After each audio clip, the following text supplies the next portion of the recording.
Here we go. All right. Hello and blessings, my friends. Thank you so much for joining me today. I'm really excited to be here sharing this with you. And this is some material that goes to the core of really my vision and my own personal journey and what I have to share with the world. So what exactly are we going to be talking about today? So as I was sharing this, I've given it so many different names. I've spoken of the many wisdom threads and the journey of the soul, the origin of the mystery schools, um, the tribal human and the natural spiritualism that we have in our tribal state, in a state when we have a closer connection with nature. So basically, we're going to be talking about the human relationship with spirit, with the invisible world. And we will go through the different mystery traditions and the seed ideas that inspired each one. And another way that we could talk about this that is really exciting to me is the growth and evolution of story. Because the life of story is the life of human culture.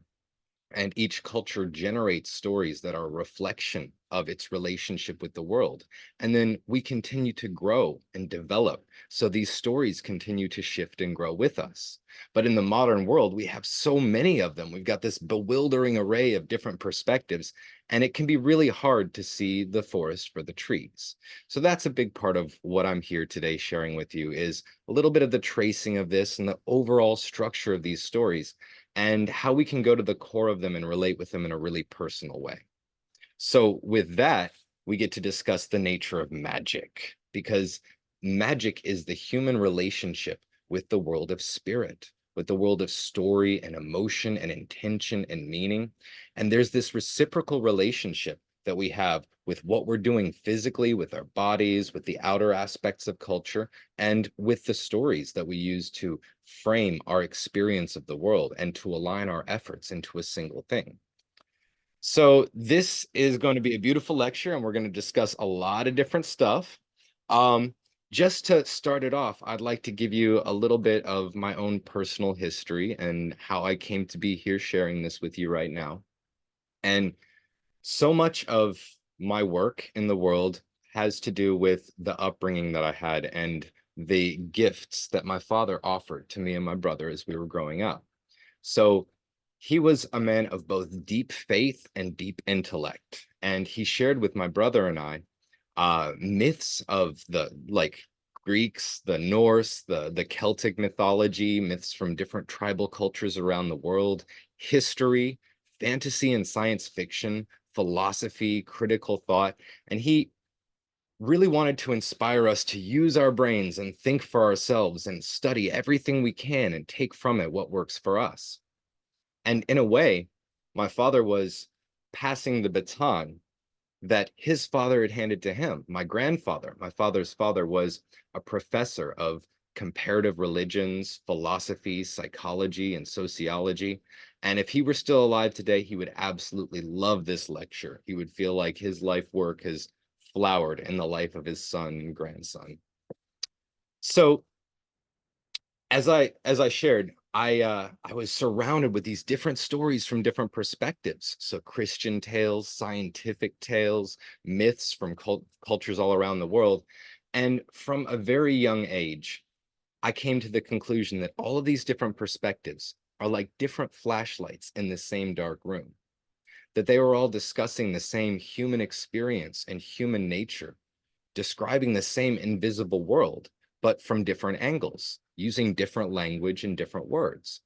So there were a couple of things that came to me from that. One, I remember reading a quote by Arthur C. Clarke when I was really young. And the quote was, "Any technology sufficiently advanced will be indistinguishable from magic."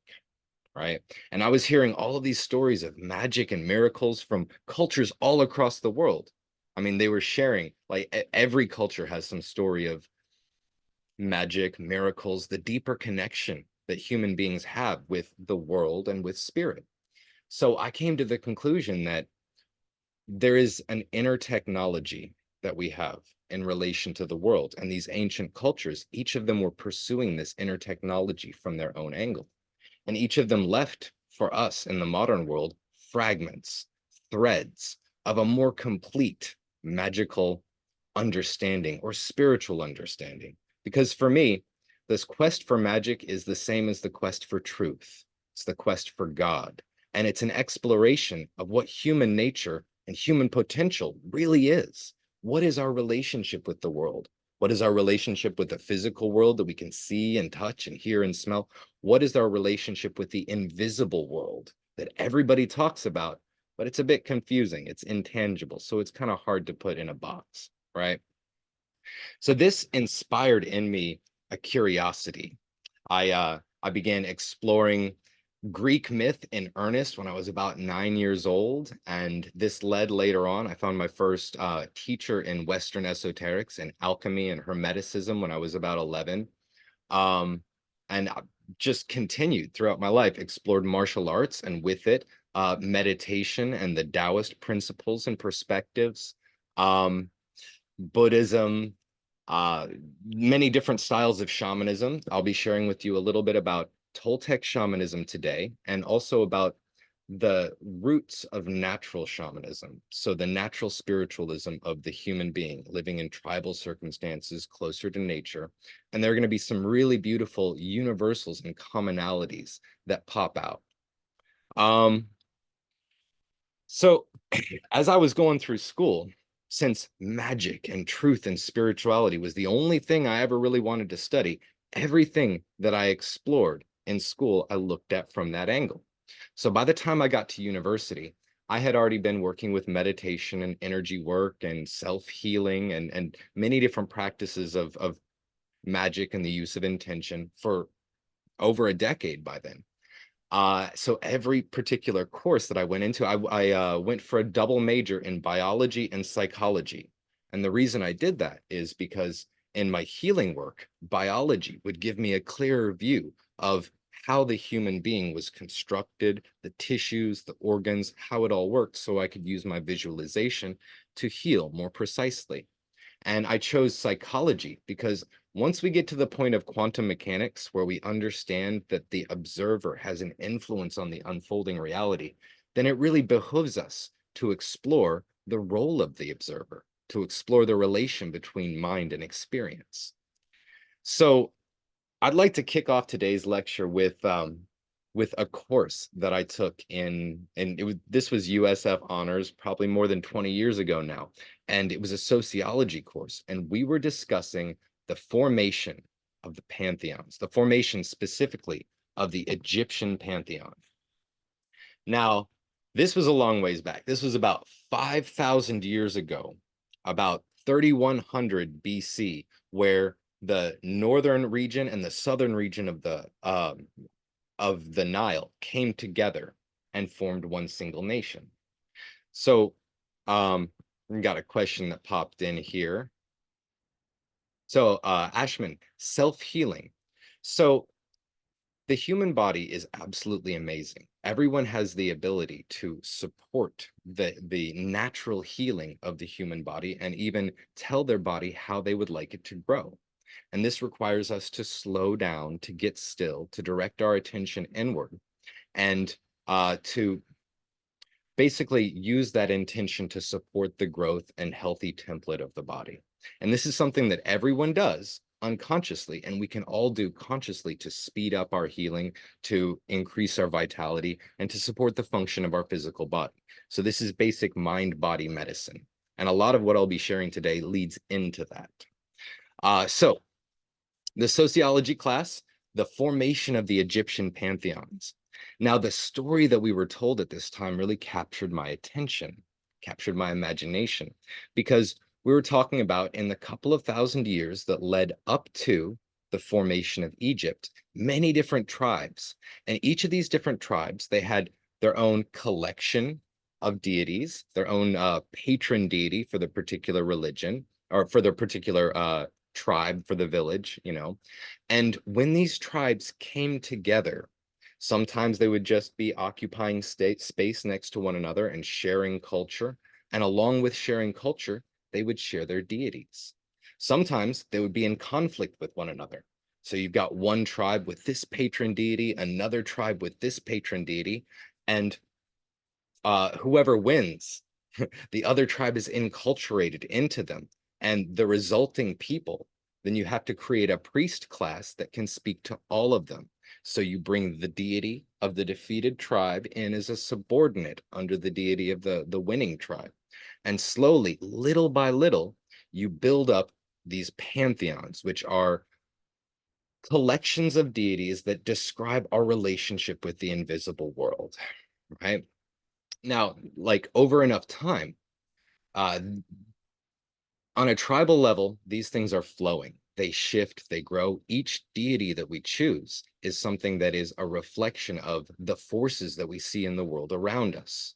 Perhaps the forces like the sun, with the Egyptians, Ra, the sun god, the provider of light and day. But as they developed over time, the Nile became more important. So while Ra became the grandfather god, the son of Ra, Osiris, who represented the annual flooding and the growth period, and then the dying off period, and then the regrowth of the Nile. So you have Osiris then suddenly being more important for these people as he reflects that particular quality.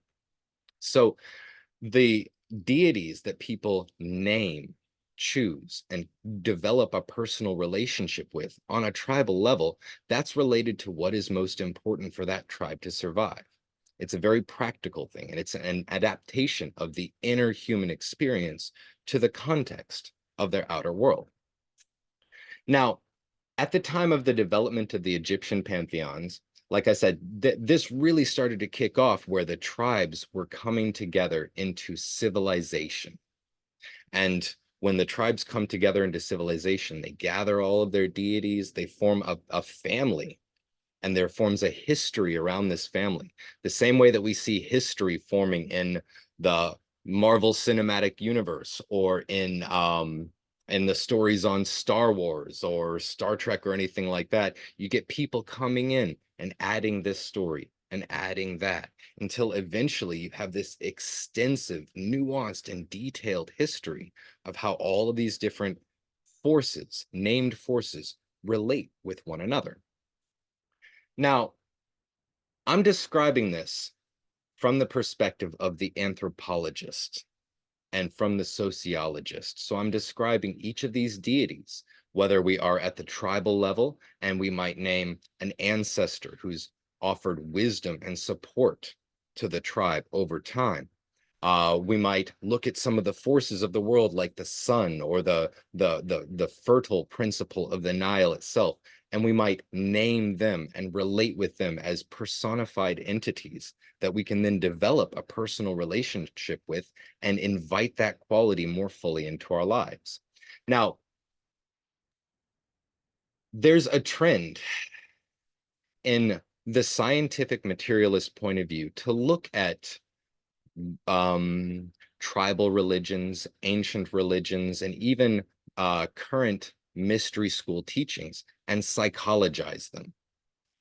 Take it out of the mystical and put it into the realm of we're just talking about what people are doing with their minds here. We're just talking about stories that people make and things like that.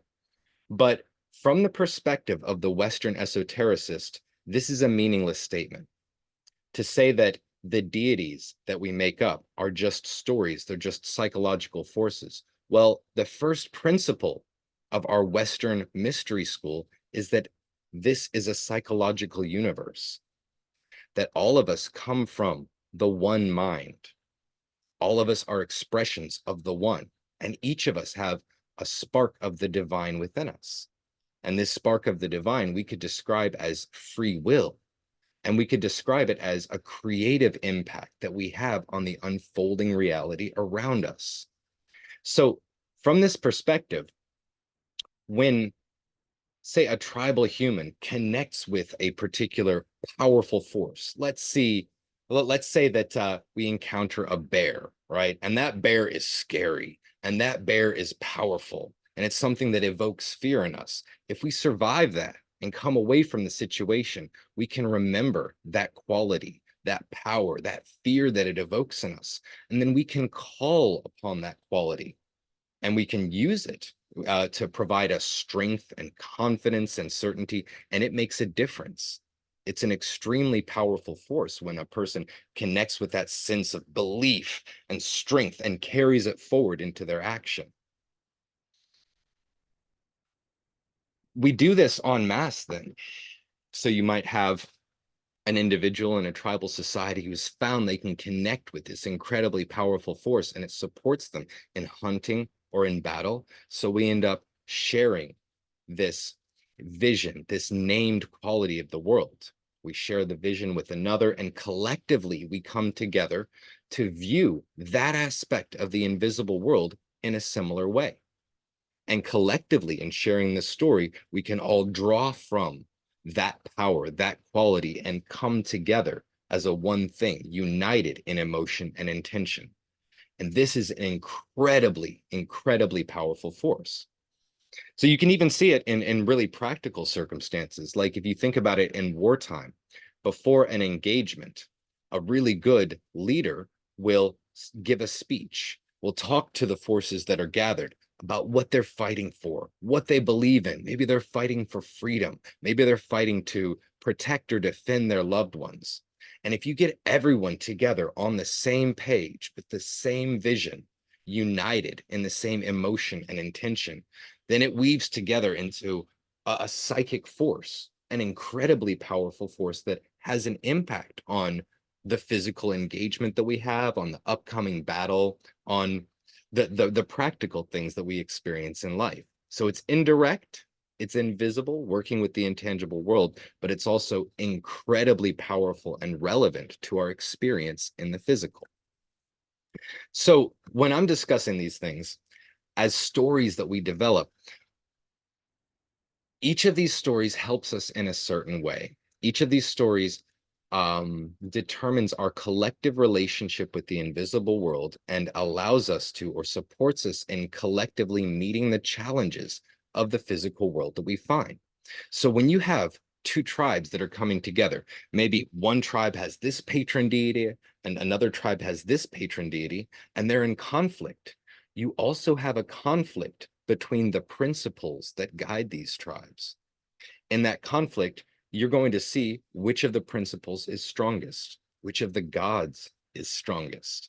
And it's something in context. So in that one moment, the people who are aligned with this deity, with this principle, might be more able to defend themselves and to establish control over a certain area than another deity. So in that one moment, in that exchange in history, this deity is stronger than that one. So in a way, you have one of the things that inspired me about seeing it this way. Remember that I shared that I came in from a background of both biology and psychology.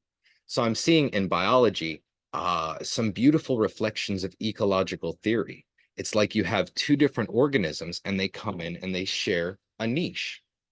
And when two organisms come into an ecosystem and compete for the resources that are available for that niche, they will tend to adjust to one another. Perhaps they will divide the resources of that niche. Perhaps one will adjust to take on another niche. But there's that the idea of natural selection in biology, although it's a bit outmoded and there's a lot more collaboration in the natural world than we used to recognize, this idea of conflict between these two guiding principles and then the success of one of these guiding principles over another is very much like the speciation, how creatures, all of the different creatures that we see in the world are thought to have come from a single cell and divided and differentiated and not necessarily integrated. The second bit that I'm looking at here is Hegelian dialectics. So Hegelian dialectics describes the growth of culture. And you might have, say, a thesis. This is a basic idea, right? Could be a paradigm that we have for viewing the world. And then there will be some ways, some individuals in the population for whom this thesis doesn't actually address their needs. So this psychic pressure amongst the disenfranchised portion of the population develops an antithesis, an opposing view that fits their needs better. And then these two views are like two organisms in the same niche.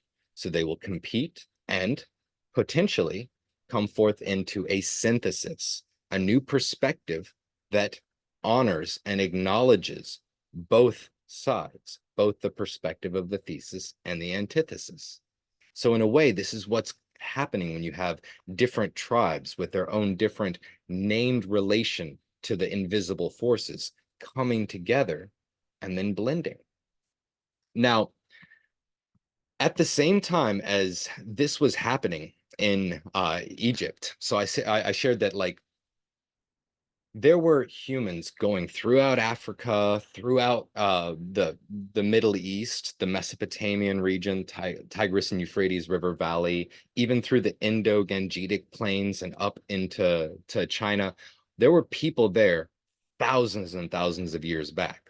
Our story of civilization begins when these different tribes of people, each with their own relation to the invisible world, begin to gather together into larger, more dense groups and make sedentary cities. So you get agriculture, you get walls, you get writing, and you get people sharing their stories with one another over generations. So you have at this point all of the different tribal perspectives coming together into this medley, into this hodgepodge, that then the priests can use this medley to speak equally to all of the different tribes, all of the different people that are there. But with the more that you gather, the more different tribes and the more different perspectives, the overarching way of speaking to all of these people has to be more and more objective, more and more abstract, and less dependent upon the environmental context in which these tribes developed and in which their relationship with the spiritual world developed. So as we get civilization, as we get writing, you get people who are pulled away from a natural description of the world and pulled into a more corely human description of the world, a way that we can describe this that will speak to all of the humans that they're connecting with at the time. So just to give a little bit of a picture of the ancient world here, right? You have this happening in Egypt. The civilization empire really started kicking off at around 3000, 3150, around there. Around the same time, about 500 years before, actually, you have the same thing going on in the Mesopotamian regions. So you had Sumer, and then later on, you have later on this developed into Babylon, Chaldea, the Assyrian empires, and things like that. So it's this region in the Middle East where you had these same kind of tribes coming together, establishing civilization, and a pantheon, which represented all of the most important forces of all of these different tribes gathered under one roof as one family, just as the people were gathered under one roof as one family at the time. So this was going on in the Middle East, and it was also going on in the Mediterranean region with the ancestors of the Greeks, the Mycenaeans. So around 3000 BC, you have like many different tribes establishing together into the roots of civilization. Now, as I shared with you, I'm describing all of this from the perspective of the Western esoteric viewpoint. So the Western esoteric viewpoint is, like, to describe that, basically esoterics are the hidden side. Exoteric is the traditions, the rituals, the specific set of beliefs and stories and things like that, the outer side of a cultural tradition. And then the esoterics describes the inner side, the magic, the root ideas upon which these things were based on. So much of what I'm describing to you today, I'm describing from the perspective of Western esoterics, right? So this brings up the question, like, where does Western culture come from, right? And it really, Western culture goes back through the Middle Ages in Europe, and it traces its roots to the Greeks and the Romans, and traces its roots back to, uh, well, back to about Christ, back to 0 AD, when the roots of the modern world first began to form. And so we got our stuff from the Greeks, if you look far enough back. So the question is, where did the Greeks get it? And that's what I was leading up to here. You have the development of Egypt here. You have the development of Mesopotamia that developed into the Assyrian Empire, into the Chaldeans and such like that. You've got the Mycenaeans, and each of them are these tribes that begin to gather their different tribal deities into pantheons. So there's something really amazing that happens at this point in human development. And it's kind of necessary. So after a while, you get too many stories gathered together. You get too many rituals, you get too many voices, and a lot of them are saying different things. So you get a group of people who are drawn in many different directions, many different perspectives, and you no longer have that coherent view that can weave all of the people together as a single force, right?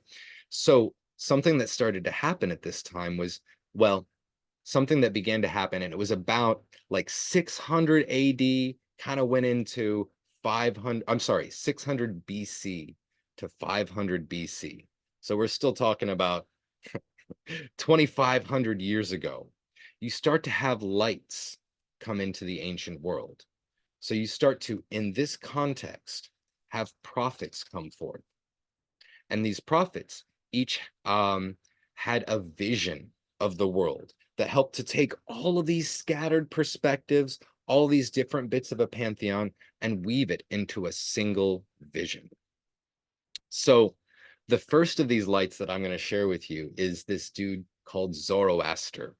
And the dating on him is a little bit uncertain. There's some suggestion that he was actually speaking, that he had his spiritual experience and began to share it with others from 1900 BC to 1500 BC. There's some people who say he was between 600 and 700 BC.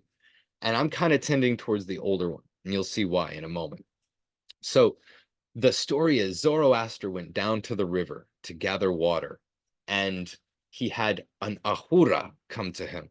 This is, we could call it an angel or a spirit, or if we're drawing from the yogic tradition, we could call it an asura. So this was a voice of wisdom. And this ahura explained to Zoroaster that all of the good in the world comes from the source of good, the supreme being. And he called it Ahura Mazda, which means the Lord of Wisdom. And in a way, it wasn't really good. What Zoroaster got the vision of was Asha and Druj. So Asha, which we might call good in modern times, actually means something a whole lot more complicated than that. It kind of means order. It kind of means alignment. It kind of means virtue. It kind of means the underlying principle. So you have Zoroaster's vision was that you have Asha, you have order, this beautiful expression of what we might call good or alignment in the world. And then you have times when there is not order, there is not this alignment, and we could call it Druj. And his vision was that the lords of this, like all of the Asha, all of the order in the world, is an expression of this supreme this force of pure order, this force of pure Asha, Ahura Mazda. And counter to Ahura Mazda, you have Angra Mainyu, which is the source of Druj. So his vision first was that human beings, they can take part in this conflict between Ahura Mazda and Angra Mainyu, and they can align with Asha. They can align with the order in the world and help to support that light, help to support that goodness, as we would say today, although we have a lot of concepts around bad and good that make it very confusing. So let's just say to support Asha. And the goal of the Zoroastrian perspective was to become an Avashan, a master of Asha, who stands as like an anchor of the frequency of Asha in the world and shares it with all around it. Now, there's some really, really, really powerful ideas that came out of this. The key seed ideas is that all of the order in the universe is an expression of this one underlying force. And Zoroaster personified it. Zoroaster described this underlying order, this source of Asha, as Ahura Mazda, which people were making sense of at that time, the same way that they were making sense of their pantheonic deities. So kind of like a human, but kind of like a human humanization of a particular force or principle in the world.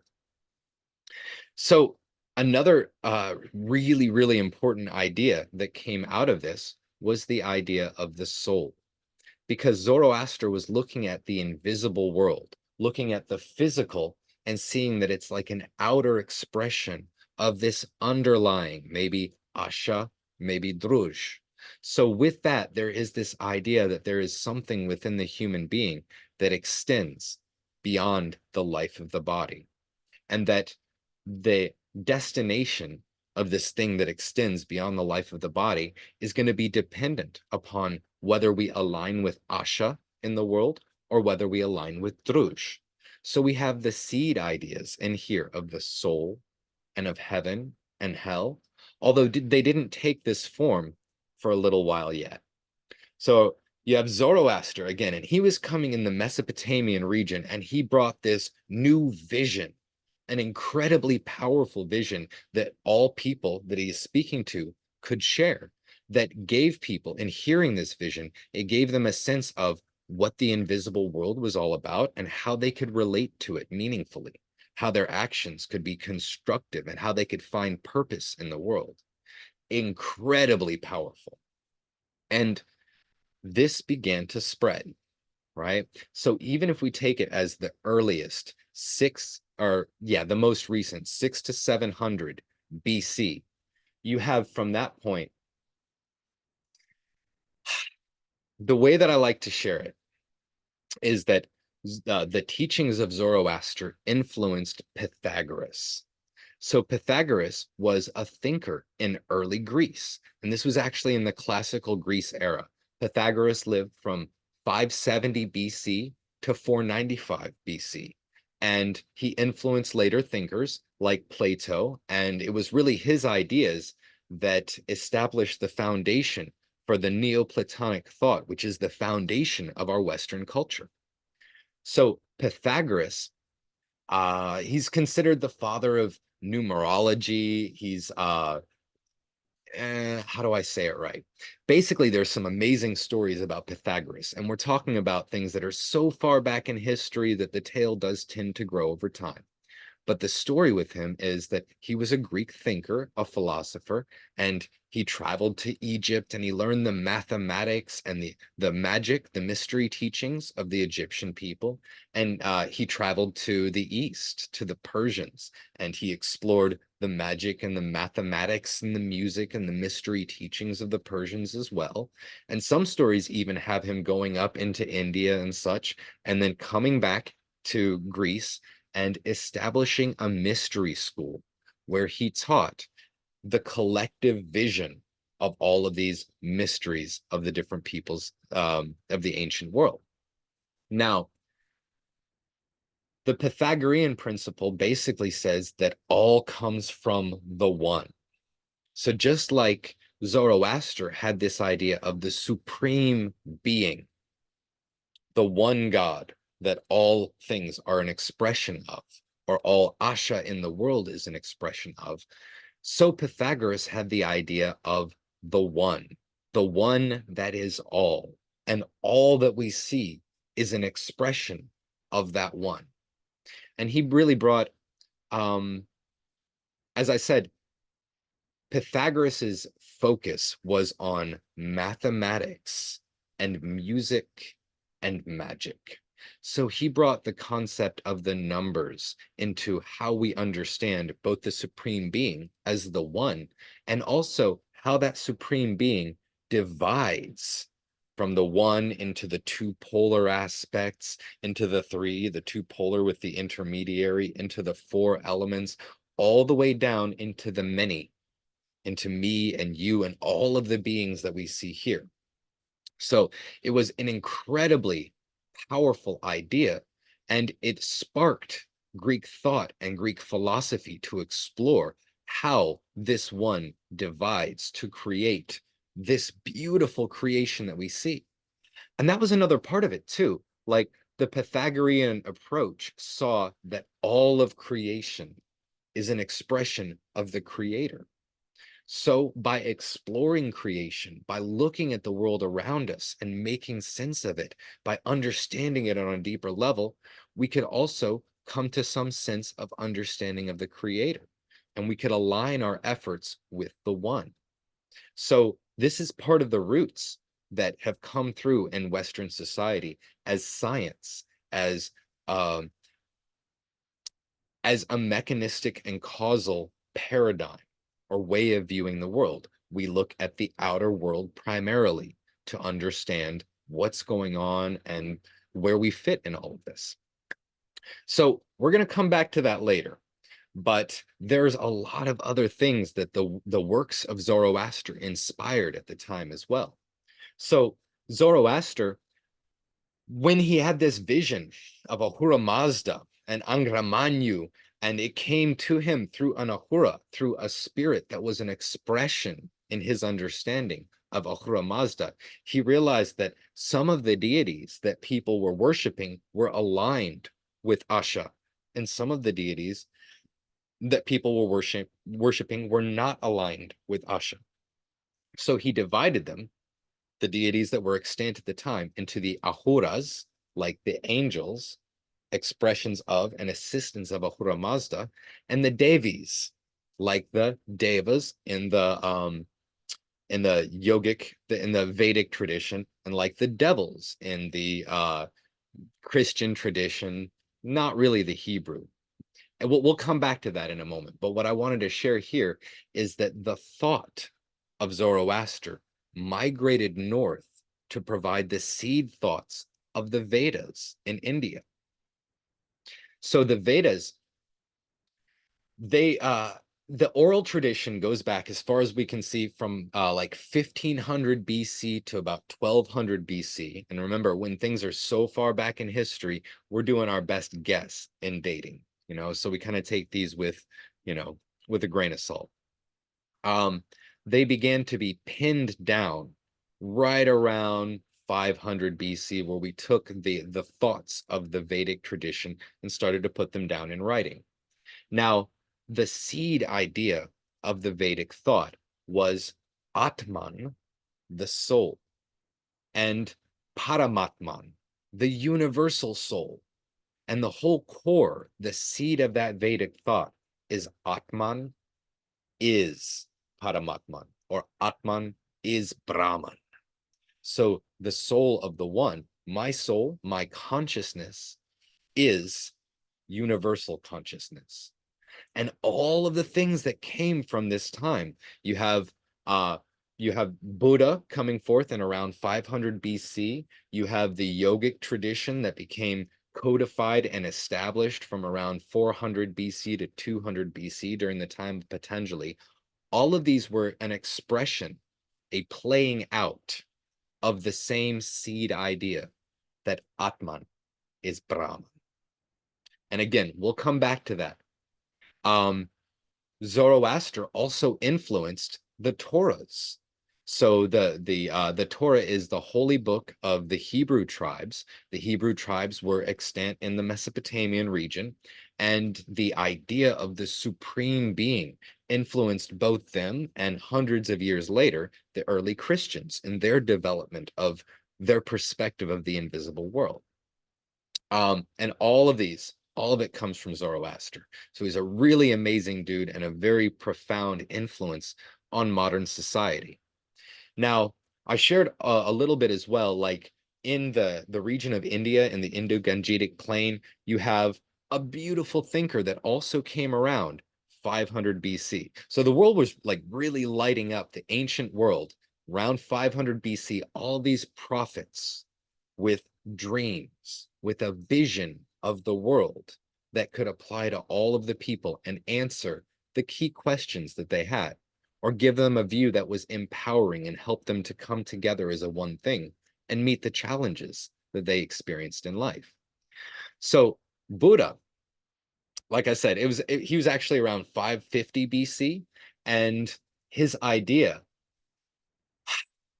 he took the initial Atman is Brahman, right? But he looked around at the people around him and he saw like, well, these people are suffering, you know? So if Atman is Brahman, if we are fundamental consciousness, then why are people suffering so? And he came up with the four noble truths, that suffering is an aspect of life, of experience, and that suffering comes alongside our clinging or our attachment to things. And then when we can relinquish this attachment, then we move past suffering. And this was an idea of how the Atman can unite with the Brahman in our personal experience. So instead of feeling like a little suffering soul apart from the whole thing, we can experience life as Brahman, as fundamental consciousness, blessed with a human experience and all of its richness and nuance and pain and pleasure and all of that. So now, around the same time as you had Buddha sharing his ideas in the Indus Valley region, you also have some stuff going on in northern China. So again, I hadn't really mentioned what was going on in China all that much, but you have the same kind of thing. You have these early tribes, and then you had them developing into the roots of civilization. Now, one of the lights that came forward in 500 BC, you have Lao Tse and Confucius, and both of them were speaking about this seed idea of the Tao. This is probably one of my favorites. It's the same seed idea that came in with Zoroaster. It's the same seed idea that came in with the Vedic thought. But the way that it was expressed in the works of the Tao Te Ching by Lao Tse, in the culture that built up to that, just like the Vedic thought built up to Buddha, the idea of the Tao as the principle, the way, the balance in the universe.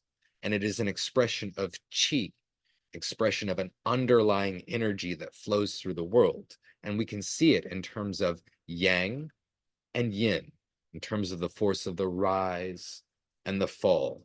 And these two things, the rise and the fall, they seem separate, but they're united as a one thing. And the balance of that one thing has an order, an intelligence that's beyond the limited and finite intelligence of the human being. So we can try to align ourselves with that central order, align ourselves with the Tao, with the principle, with the way, and thus have the best effect, lead the best impact on the world, and return really to the natural human in which this principle flows through uninhibited, right? And then now this is what I have shared so far has mostly been related to the Europe and Asia and Africa, and the parts of the ancient world that Western civilization is most aware of. But this was going on in other places too. And one of the places that I hope I'll have time to get to today is you have a cradle of civilization in Mesoamerica, in like Central America, Mexico area. And from there, you have these tribes coming together to form what we now know of as the Toltec tradition. And this is yet another mystery school that started with a very similar seed idea, that all is Nagual and Tonal, that all is spirit and the expression of that spirit in the world. So so that was the lights of the ancient world. And as I've been sharing this with you, I've been sharing all of it from the perspective really of, as I said, the Western esotericist. So this is the Western magical tradition. So where does that come from? And like, what is it really, right? So as I shared, Zoroaster, Pythagoras, the thoughts of Plato, and the development throughout the ancient world, the Western esoteric perspective basically looks at everything as nous, which is spirit, unformed, like God, the one, and psyche, which is soul, which is my experience of it, your experience of it. All individuals are an expression of psyche. which is in itself an expression of nous. So this underlying soul, this fundamental consciousness, is expressed as this psyche, this soul or experience, this one, this one. And if you look back far enough, all is one and one is all. We're each an expression of the one, and we each have within us a spark of the divine creative potential. So we're active agents in the world, wielding this creative potential according to our free will. So this has the idea that there's an intelligent principle underlying the world and acting with specific intention. It's the divine reason, essentially. Now, where did this perspective come from, right? I've given you some inroads to it already in describing the setup of the ancient world. You know, you have the, in order to understand it, we got to go into a little history. So what is really properly considered Western civilization, and thus the roots of the magical, the Western mystery school, that really properly begins around the fall of Rome, but honestly, it has roots that go back to Christianity. So let's just put things in perspective here. I gave you a little map of the ancient world so far. Pythagoras, like I shared, he lived from 570 BC to 495 BC. And then Socrates was a bit later. Socrates was born about 25 years after Pythagoras passed. So Socrates lived from 470 to 399 BC. He taught Plato, right? And Plato was learning from other people, but Socrates didn't write anything down. So most of what we know about Socrates, we know from the written works of Plato. Plato then taught Aristotle, and Aristotle is the father of, in so many ways, our scientific method and our scientific perspective. He was very grounded. He looked at the mechanism of things, classified the natural world around us, and really gave us the roots of the scientific perspective that we use today.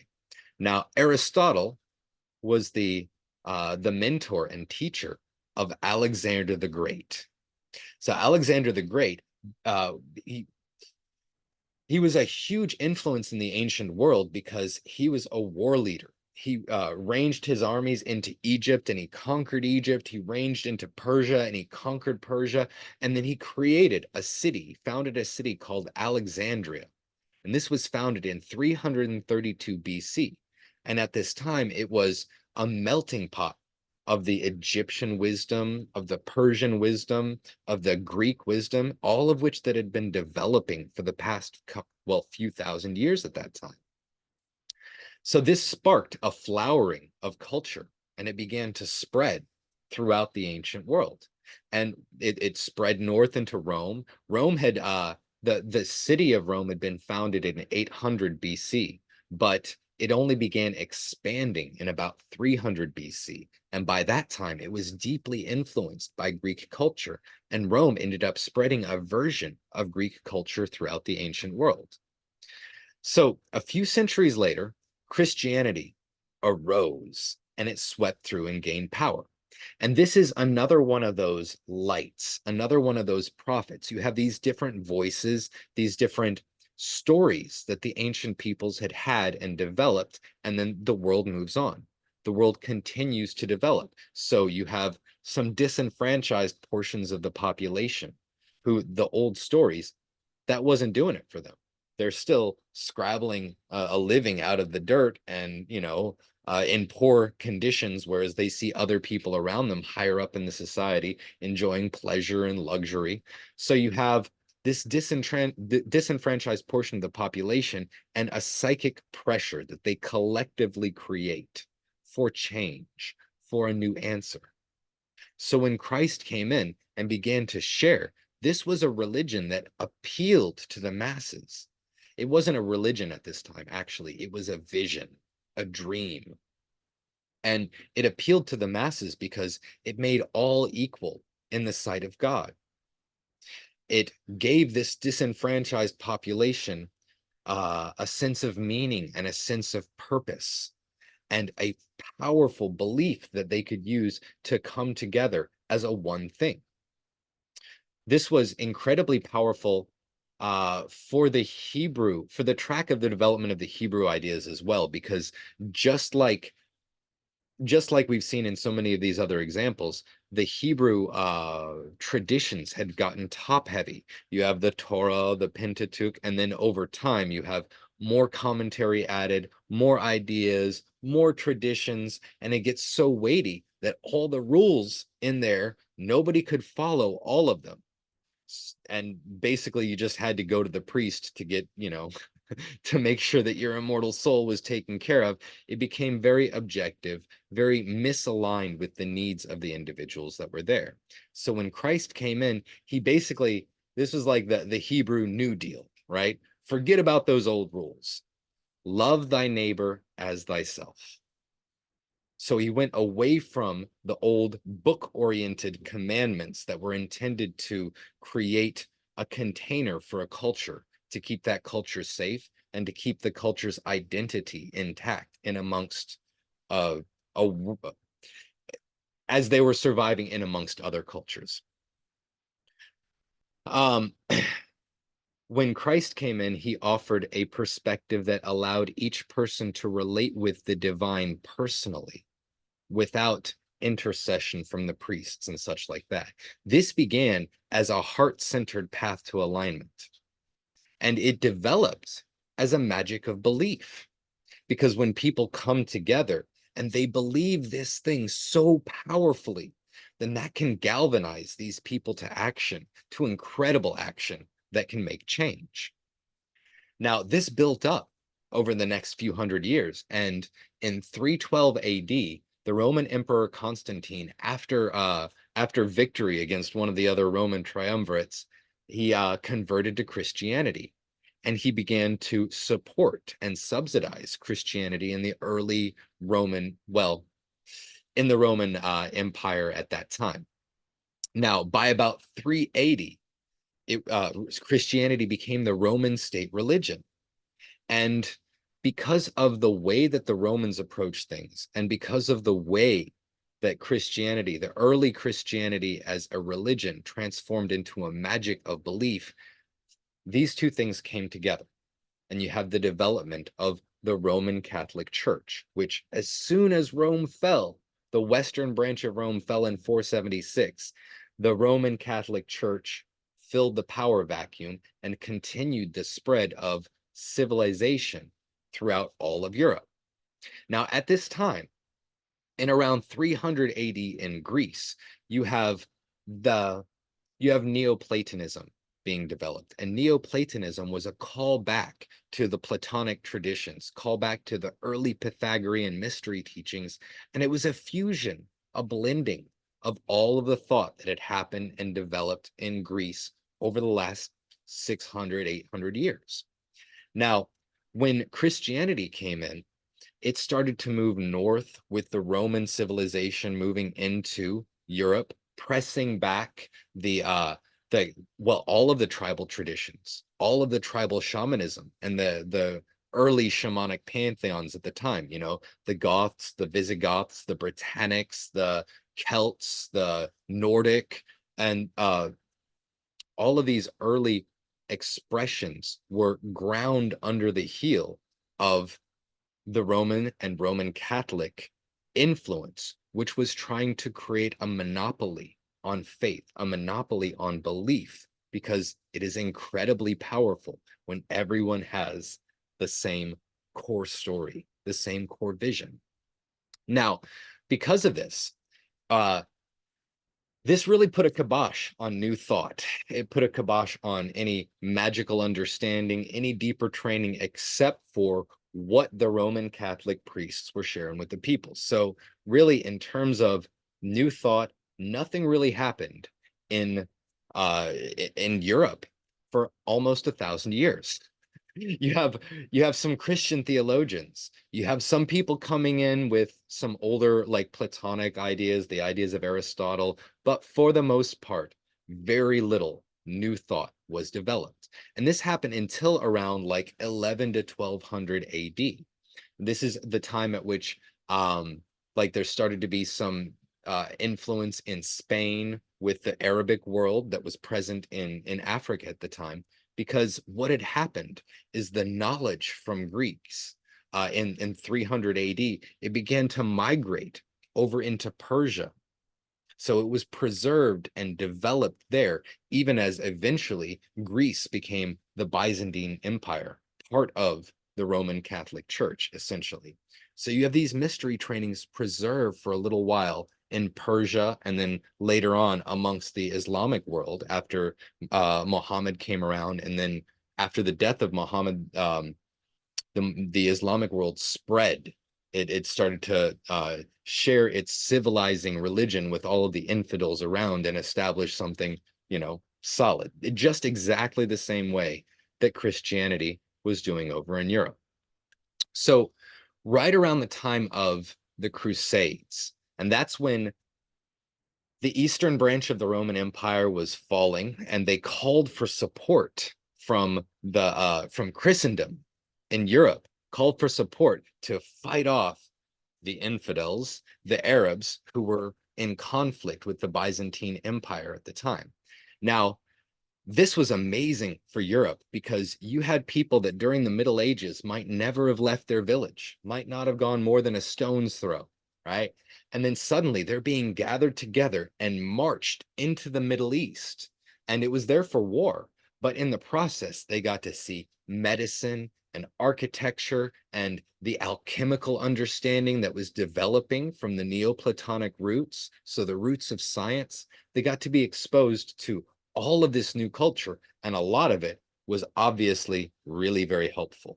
So some of this new culture, it's like, well, why should just the enemies have this understanding of medicine, right? So some of this medicine and some of this philosophy and some of these reiterations of ancient thought started to move their way into Europe around this time.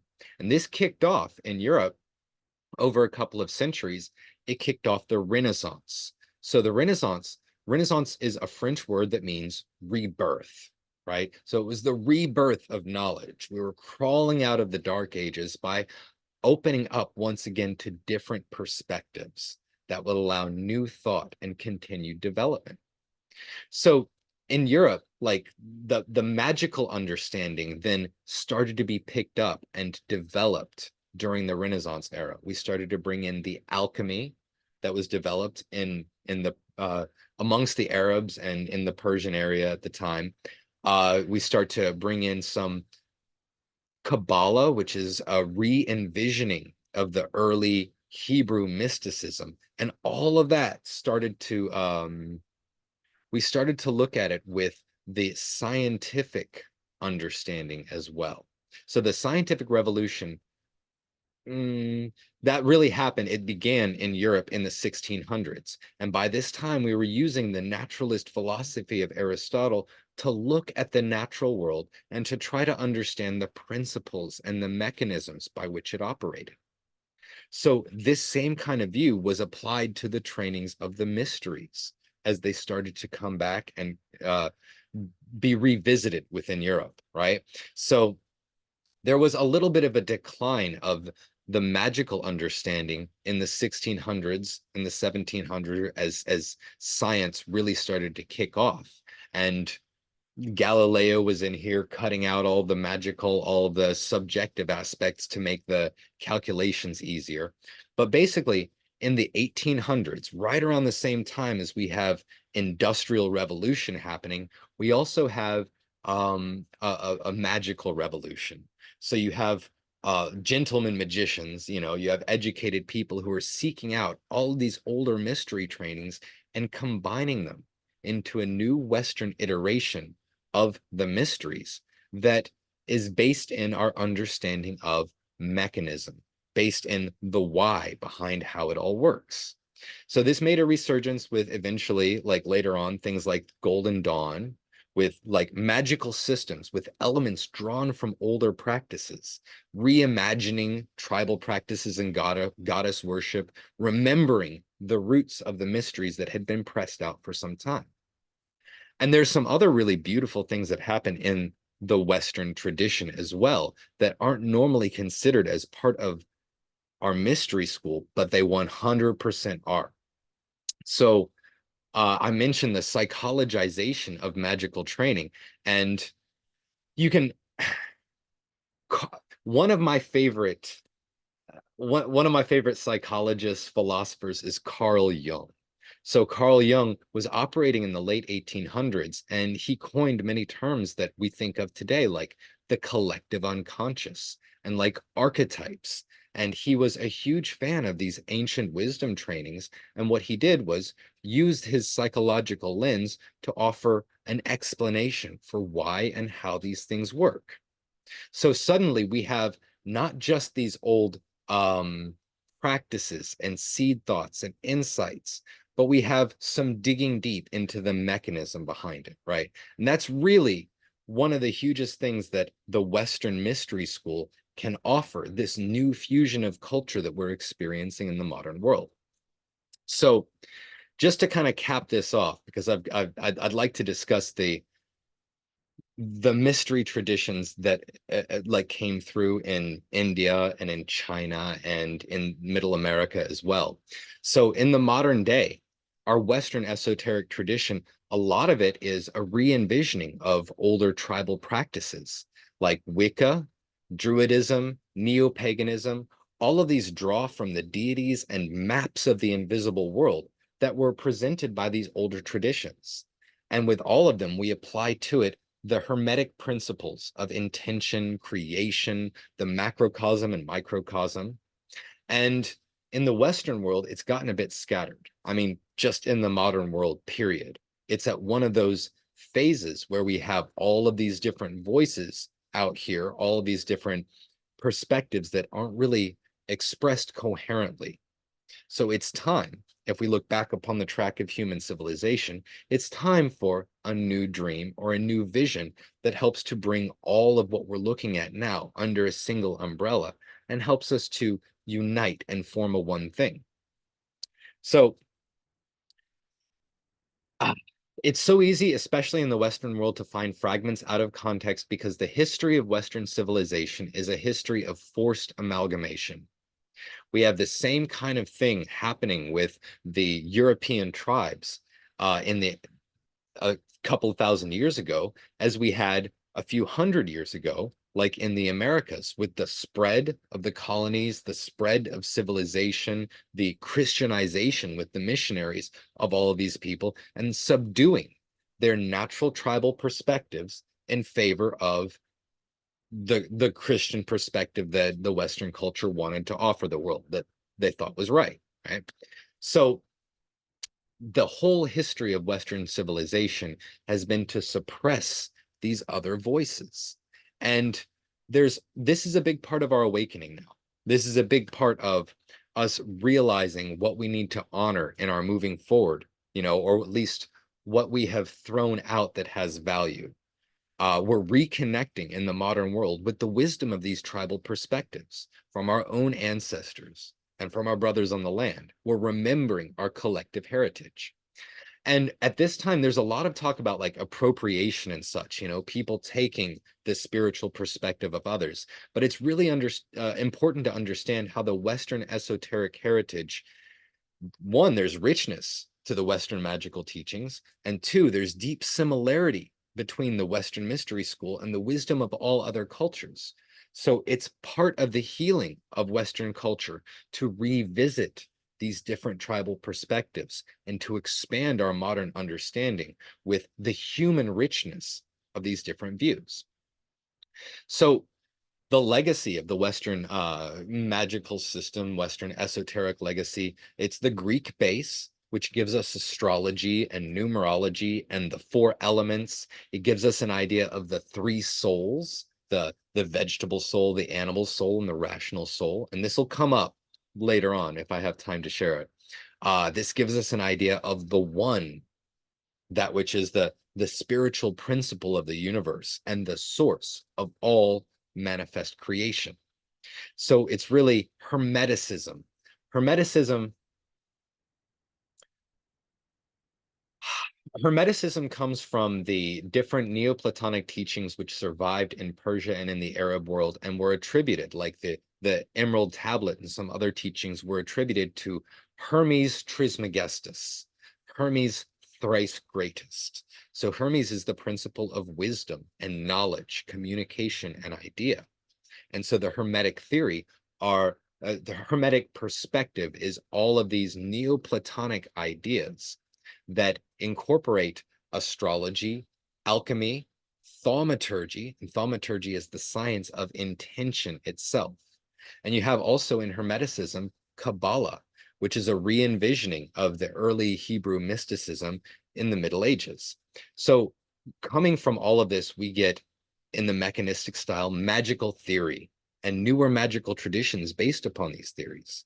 So we have things like correspondences, which look at the many deities of the many different traditions and see how they are each expressions of the same thing. So for example, we might talk about Hermes, we might talk about Thoth, we might talk about Odin, and each of these are different names for the same principle of thought and wisdom, communication, etc. And with each of these names, we have slightly different qualities. Like Thoth was the god of the scribe. So if we're used to writing things down and creating written works like that, then the expression of the principle of communication and thought as thought might appeal to us, and it might support our way of relating to that aspect of our experience. So another huge aspect of the Western esoteric tradition is Christianity. In its purest form, this is a heart-centered path to enlightenment, and it's a path of mysticism. It's a path of personal relationship with the divine. The outward expression of Christianity is just as powerful in the Western esoteric legacy, though, and it's something entirely different. So the outward expression of Christianity as a religion shows the power of belief. It shows how incredibly powerful it is when everyone is gathered together under the same umbrella of belief. It's different than what Christ was teaching. It's still incredibly powerful, but it's got some problems because it can lead people down the track of blind belief, and it can lead them to be in conflict with other people who express their belief in different terms. So incredibly powerful, big part of the situation, but some stuff that we've still got to heal around that yet. Science is another part of the Western esoteric legacy. It's massive because it gets us to focus on mechanism and causality. How do these things work? Why do they work? How does it fit together? And this has led in the modern era to psychology. Like I shared with Jung, that's a deeper understanding of the invisible world. It's shining a light on the inner world, which as above, so below, as within, so without, also helps to shine a light on the world around us. And then in the modern world, like I mentioned, we have elements of European shamanism. So we have the resurgence of goddess traditions, neo-shamanic re-envisionings of Druidism and Celtic shamanism and Nordic shamanism, all of this, which is part of how we are reaching back into our heritage and honoring some things that were dishonored earlier on in our history. So to boil all of this down, the expression of the mystery training, the expression of the magical path that we have in the Western mystery school, it comes in three forms. You've got earth magic, high magic, and then that which goes beyond high magic. So earth magic is ritual. It's when you gather everyone together and you take these certain actions that have these certain spiritual meanings, and you can see it if you're going to like a new age or pagan ceremony. You might have people calling the circles, calling the corners, inviting the particular intention or quality into that space. And then in the end of the ceremony, opening to release this intention out into the world where it can take shape in the world around us. You have exactly the same kind of earth magic that goes on in the Roman Catholic Church when you have the people walking through with the censers, blessing, or leading people in a common, like a spoken call and response prayer or ritual, anything like that. So these are earth magic is where we use the outer world as a symbol of the intentions that we are focusing on and that we are inviting into our experience. But again, earth magic moves physical things around for the symbol, for the meaning that it has in the inner world. So we can transcend the need to move the physical stuff around by shifting from earth magic to high magic. And high magic, which tends to use symbols and sigils and things like that, works with the same establishment of intention, just focused on this maybe little thing that we're drawing or this little thing that we're focusing on here, rather than playing it out in the physical world, right? So it's another way of using emotion and intention to establish focused effect. Now, there is that which transcends either of these as well. When we move on past personal intention and become the magic itself. So beyond high magic, you have self-transformation, which is the high art of alchemy, and it is illumination and embodiment. So we are aligned with the magical force in every moment of our experience, and it's not something that we have to set aside a ritual or place an intention in. It comes closer to the Tao once it comes to that level of development. So alchemy, really, I like to look at alchemy as the flowering of the Western esoteric tradition, flowering into alignment, because it steps back from trying to make things happen and devotes energy towards self-transformation, towards purifying the vessel. And one way of describing this that might be very helpful for you is the 4 stages of alchemical transformation. So for any being, we start off as lead. We start off as the unrefined base material. And the first stage is to look at all of those aspects of ourselves that are misaligned and let that die off. That's the nigredo, the blackening, where we die to what we were before. The next stage of alchemical transformation is the albedo, and that's the whitening. And that's where we look at the very core of what's still there. Look at the core of our ideas, the core of our impulses. We get it down to the very basic threads of the inner experience. And then citrinas, we start to weave those threads back together, start to see how our base ideas can, in a solid and precise way, come together into an expression of wisdom, which then moves forward into the rubedo, the reddening. And this is the point where the lead is transformed into gold, and the prima materia of man is refined and expressed as something that flowers out as service, the magnum opus. So magnum opus is a Latin word that means great work, and it's drawn from the Hermetic tradition. The great work is self-transformation, and it flowers in this point of self-transformation into a form of service or an offering to the world, very much like the vision that I'm sharing with you now. This is an expression of that inner refinement and inner blending into a form that can be received by the world and can land to create beautiful impact, to help us align with Asha. So all of this really came from the lesson on one, right? As the creator, initiated by Zoroaster, taken up by Pythagoras, developed through ancient Greece, passed along to the writers of Persia, and then brought into Europe via the Crusades, and then developed throughout Europe and the colonized world. And this is from the seed idea of the creator, the supreme good, the order in the universe.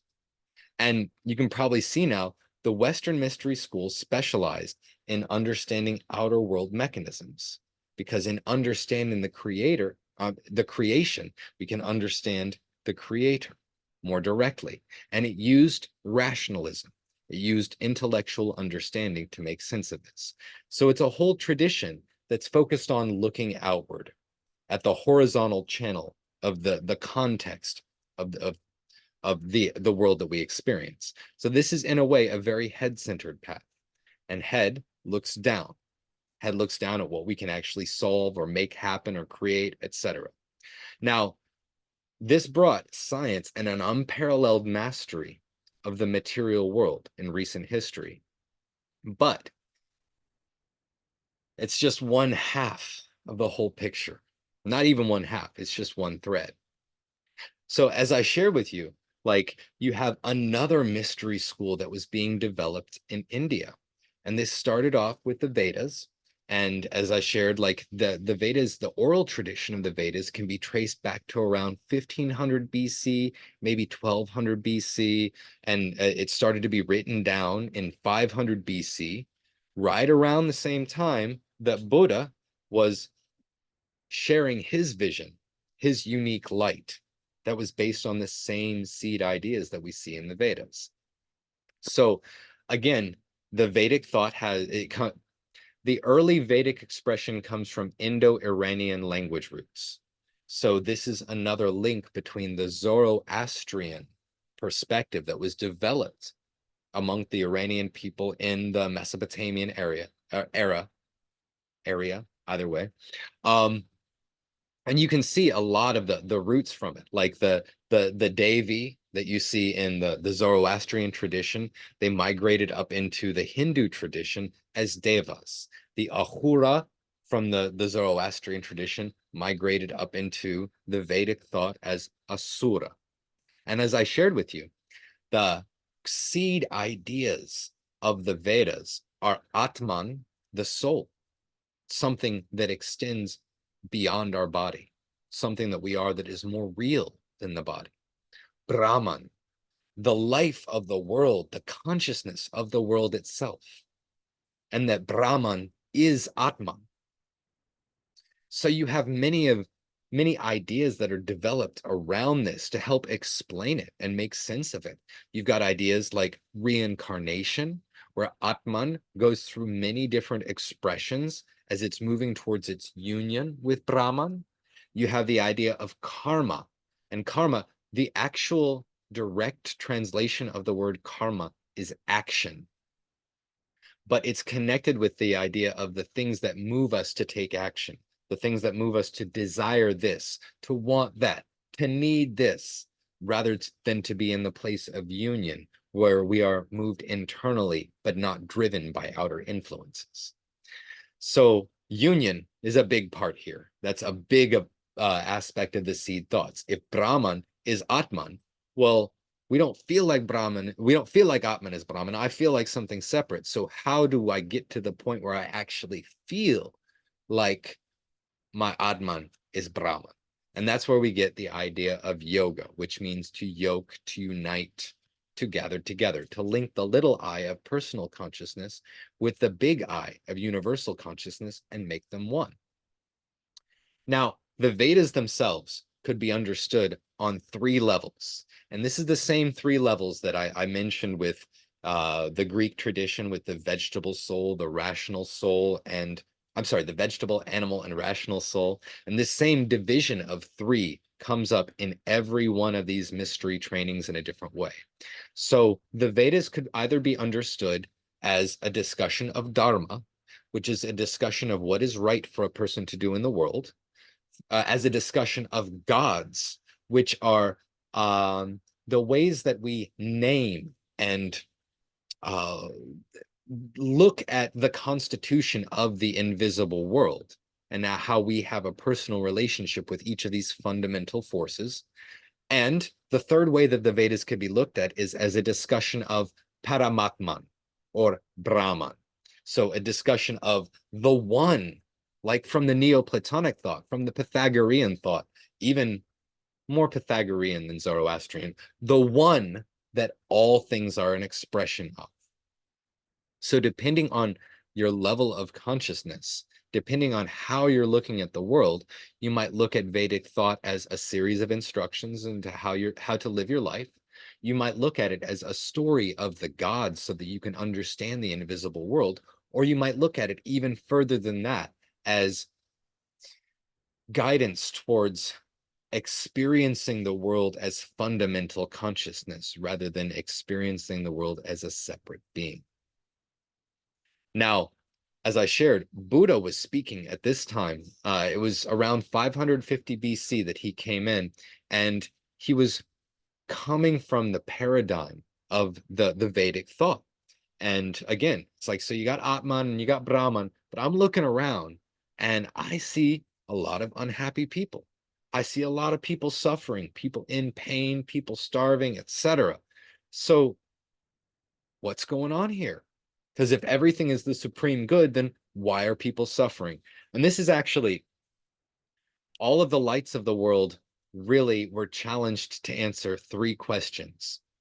And these three questions are, why does it have to hurt? Like, why do bad things happen? Right? Where do we go after we die? Or what happens in death? And uh, what's it all mean? Like, what's it all about? What are we doing here anyway? And every light of the world use these seed ideas to answer these three questions in different ways. So Buddha came in with a more psychological approach. And he said, okay, well, I can't answer that big question of why bad things happen, but suffering is a part of life. Suffering seems to be connected to clinging. And if we get rid of that clinging, then we can get rid of that suffering. But how do we do that? Right? So he offered instruction, because people, when hearing this, they're like, oh, wow, that's awesome. But I don't know how to make it happen. So Buddha's like, okay, well, you can do this. And he offered the Eightfold Path: right view, right intention, right speech, right action, right livelihood, right effort, right mindfulness, and then right samadhi. Now, I didn't actually share this part before, but this Eightfold Path, this is influenced by Zoroastrian thought as well, because Zoroaster offered the threefold way.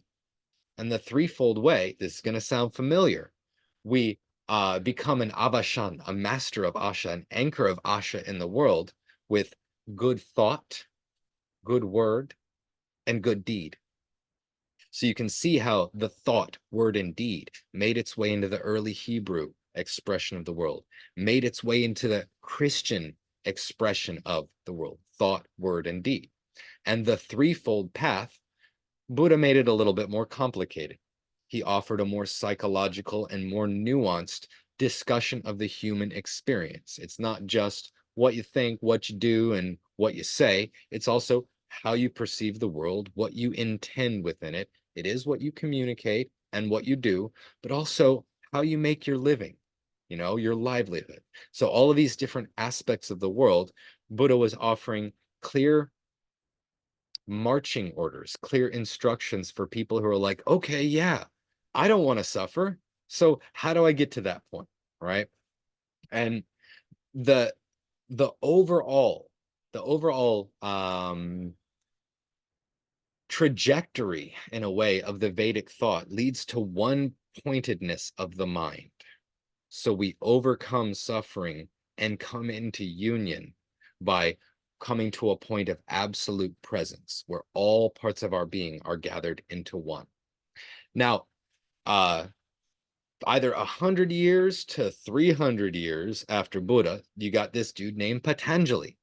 So Patanjali is credited with the sutras, the first written description that takes all of these different styles of yoga that had proliferated for the last centuries, maybe longer, and put them into a clear form where he's got the 8 limbs of yoga all laid out. So the 8 limbs, they reflect the Eightfold Path that Buddha offered. They reflect the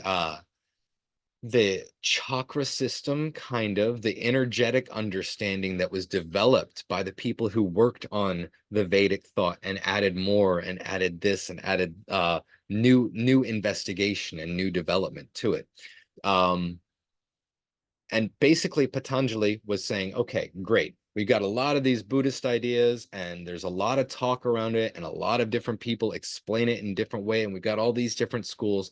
Here is a physical path that everyone can follow that will lead them to union, regardless of their stories, regardless of where they come from, regardless of where they are in their path. So it's phenomenal. And we are still, in the modern era, still unpacking this and learning the value that the yogic traditions have to offer to the Western mind, 2,500 years later. So the Vedic esoteric legacy is yoga and tantra. Tantra is an exploration of the subtle energies and the different processes and practices that we use around it. Mantra is some of the earliest expressions of the Vedic rituals, using sound, sacred sound, as a way to connect with the highest. You have yantra, which is the early geometric constructions, which reflect the Babylonian and Chaldean usage of the stars and their deep understanding of geometry. They reflect the Greek bit as well, which very much focused on numbers and geometry. And the yantras are considered geometrical expressions of the deities or the underlying forces. You have Jyotish, which is Vedic astrology. And you have, from the Vedic esoteric legacy, exceptional philosophical theory. Exceptional, because they were coming in from a perspective that honored the subjective nature of the human experience instead of trying to fit it into a common objective frame. So in many ways, the philosophy that was inspired by the Vedic thought surpassed the philosophy that came in from Western thought for a long time, until we started to reincorporate Eastern thought, which happened with Schopenhauer. And that's a whole other conversation right there. So the Vedic esoteric legacy tends to be inward looking. It tends to connect with the vertical channel, so independent of the context of the outer world, and bringing this little I to connect with the big I, the I am of the universal consciousness. So it's an upward path. And then there are, this is in a way an oversimplification, because the culture has many different expressions even now. There are yagyas and pujas and things like that, many deities which are seen as an expression of the godhood, each an expression of a particular deity, and many traditions or techniques that are used to connect with them. But the inner core is a vertical path of union with the divine, independent of context. So again, the seed ideas were Atman and Brahman, and they culminated in union and specialized in self-knowledge. Now, I love to counterpose these two traditions, the Western as a downward trending and the Vedic as an upward trending. So with downward trending, we get a focus on manifestation, involution. And with the Vedic, we have an emphasis on transcendence, on evolution. So coming from the specific to the full potential, whereas the Western magical tradition is towards creation, coming from that full potential and making something happen. So this is one of the reasons that I deeply, truly love Kabbalah, because with the Kabbalistic tree of life, you have a map of the energy of the world and a map of the human energy as well. And the journey that is described in Kabbalah is twofold. We have first the serpent path of evolution, moving away from our specific context and into union with that I am of fundamental consciousness. And then you have the lightning path, where we take this vision and this inspiration and we reach down and create in the world in a way that reflects our inspiration. So I really have a whole lot more than I have been able to express so far. And I think I'm down to just you, Paula. I think we're also starting to get to the point where I'm sharing some of the most fun stuff. So I want to check in. Do you have time to continue on with this, or are you ready to step back Yeah, and process? I have a bit of time, like not too much. It is a lot to take in.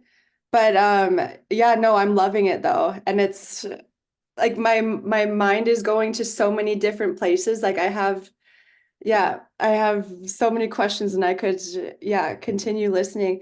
I have to get to work at some point today though. So I don't want to take like too much time, but I still have like, if there are some like points that you want to get into, especially if you're just getting to some good stuff right now, then like I'm here for it. Awesome. Yeah, okay. I do have some amazing stuff to share. I would like to discuss the Chinese expression of it with Taoism and Confucianism very briefly. And then I wanted to discuss a little bit about the Toltec frame, because there is just some absolutely phenomenal stuff there and some beautiful stories. So Yeah, I lay it think on this me. will be quicker than the last little bit. I hope. We'll Yeah. see. Yeah. Yeah. So Cool. as I shared, like around 500 BC, you have both Confucius and Lao Tse discussing the Tao. And the Tao was a development of this same Zoroastrian seed idea of the supreme good, but it wasn't personified. And this ended up being extremely powerful in how the Chinese culture and Chinese philosophy developed. So the seed ideas here are Tao, which I will explain a little bit more, even though it can't be fit into words, because the Tao means something that it's the principle, it's the way, but it's so big, like the one is everything. So any words that I use to try to describe it, they only describe a little part of it. So that's why in the Tao Te Ching, the first statement is the Tao that can be named is not the true Tao. So this is huge because it led people beyond conceptualization and into gnosis, into a personal transcendent connection with ideas and with higher mind. So absolutely phenomenal.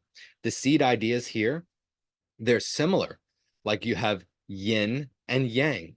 And yin is the passive or the receptive. Yang is the active, the delivering. And you have the union of the two, so that yin and yang are reflections and part of one whole, which is expressed in the Tao, this unnameable order or intelligence behind the unfolding action of the universe. And then you have the goal, which is Wu Wei. Wu Wei is non-action. So if you think about the Sanskrit meaning of the word karma as action, and our action, our karma, is an expression of misalignments, fixed thoughts and feelings and desires that keep this little personal soul experiencing the world as separate from the bigger soul, then we can see that the quest to find union by releasing our karma or clearing it, and the quest to return to the natural being from Taoism with Wu Wei, to allow the intelligence of the world to flow through you without obstruction, they're two ways of saying exactly the same thing. So the Tao Te Ching describes the Tao as the source and the ideal of all existence. It's unseen, but not transcendent, immensely powerful, yet supremely humble, being the root of all things. But people have desires and free wills, and so we're able to alter our own nature. So we often act unnaturally, upsetting the balance of the Tao. And so the Tao Te Ching is something that is intended to return return students to the natural state, to become once more in harmony with Tao. And one of the big parts of this, because the Tao that can be named is not the true Tao, this is the whole perspective of Taoist thought is critical of language and conventional wisdom. They are inherently, like our words, our constructions, they are inherently biased and artificial. So Taoism and the Taoist mystery school trains through paradox, through like Zen koans are a beautiful expression of this same tradition, where they try to offer something that uh doesn't make logical sense, so it pushes the mind past conceptual and logical ways of understanding. So I'll share just quickly a few chapters of the Tao Te Ching, because the source material is going to offer a better insight to this underlying philosophy than my own breakdown of it. So chapter 1, the Tao, the way that can be spoken of, is not the constant Tao. The name that can be named is not a constant name. Nameless is the origin of heaven and earth. The named is the mother of all things. Thus, the constant void enables one to observe the true essence. The constant being enables one to see the outward manifestations. These two come paired from the same origin, but when the essence is manifested, it has a different name. This same origin is called the profound mystery. As profound the mystery as it can be, it is the gate to the essence of all life. So that was the first chapter of the Tao Te Ching. It's got very, very short chapters, super worthwhile to find a really good translation and just dig into it. And I have a few of them to share, but I'm only going to share one more with you right now, just to shine a light on the core philosophy behind it. So this is chapter 14 of the Tao Te Ching. What cannot be seen is called the invisible. What cannot be heard is called the inaudible. What cannot be touched is called the intangible. These three cannot be examined and comprehended, and hence are mixed together as one.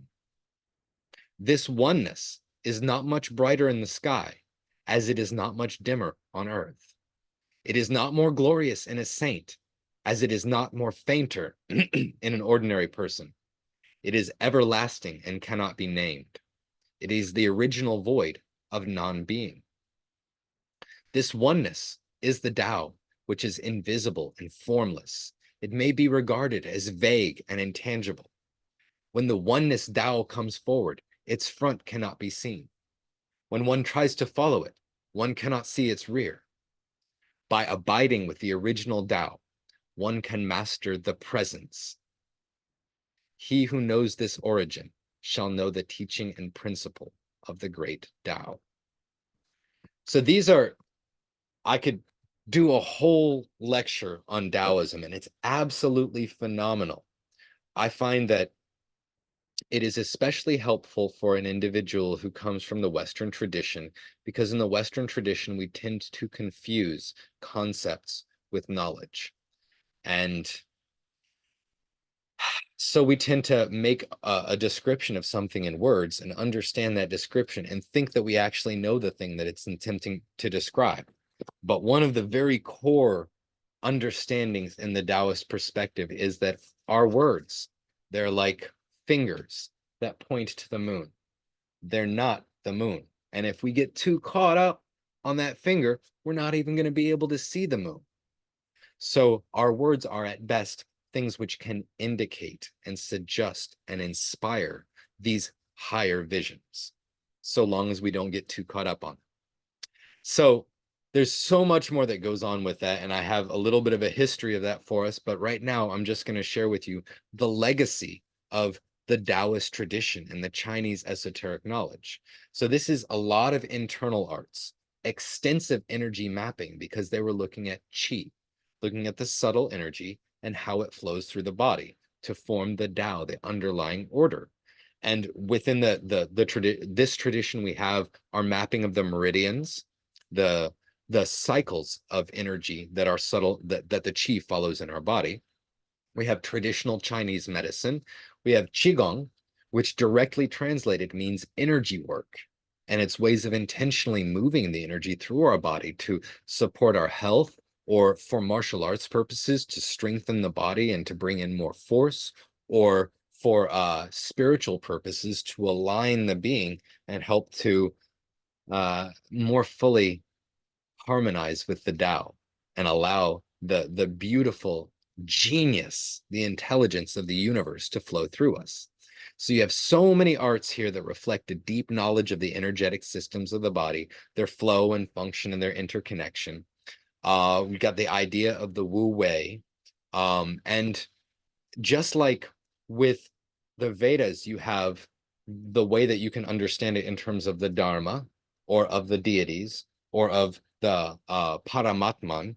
And just like with the Greeks, you have the vegetable soul, the animal soul, and the rational soul. So with the Chinese tradition, you have the three dantians, the three fluid or moving energy centers in the body. The lower dantian, which we would identify as the sacral, the middle dantian at the heart, and the upper dantian at the third eye. This is incredibly powerful because it goes through all different all different mystery traditions expressed in a slightly different way. So all of these different, way more than I've had time to express now, all of them come from the seed thoughts of balance and the intelligent order to the universe, this oneness, Tao, right? Now, there's a lot of beautiful stuff that comes from other places in the world as well. So I mentioned the Mesoamerican cradle of civilization, and this is where Toltec shamanism was formed. And let's see.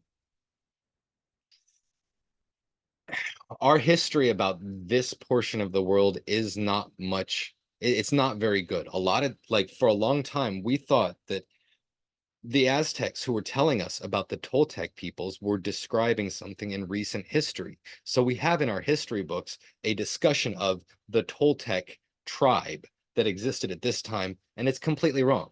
It's completely based in a misunderstanding these Western anthropologists had to the prehistory that the Aztec and the other tribal peoples were sharing with them at the time.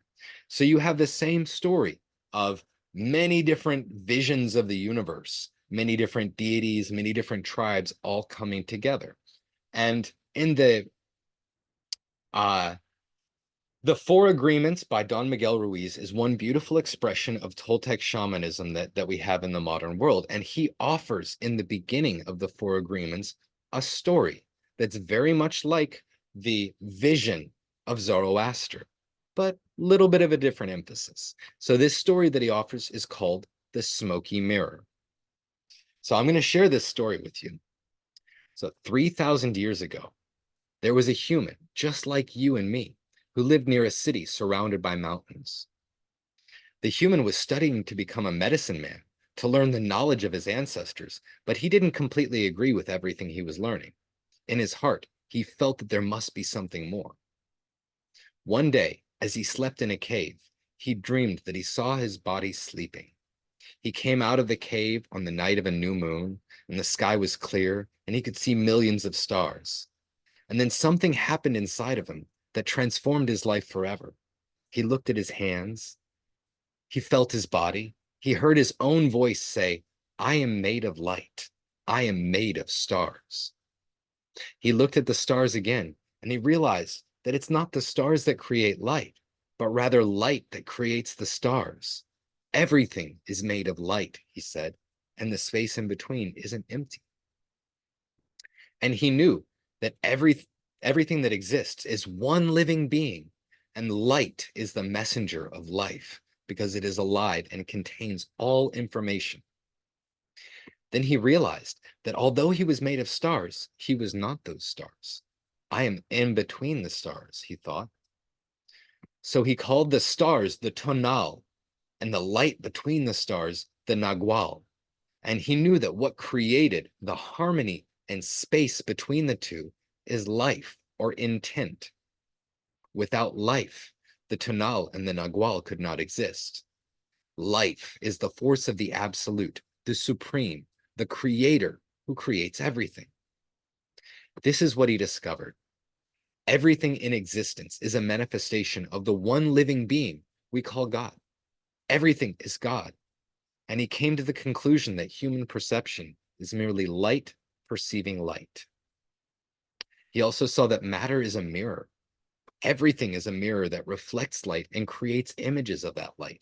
And the world of illusion, the dream, is just like smoke that doesn't allow us to see what we really are.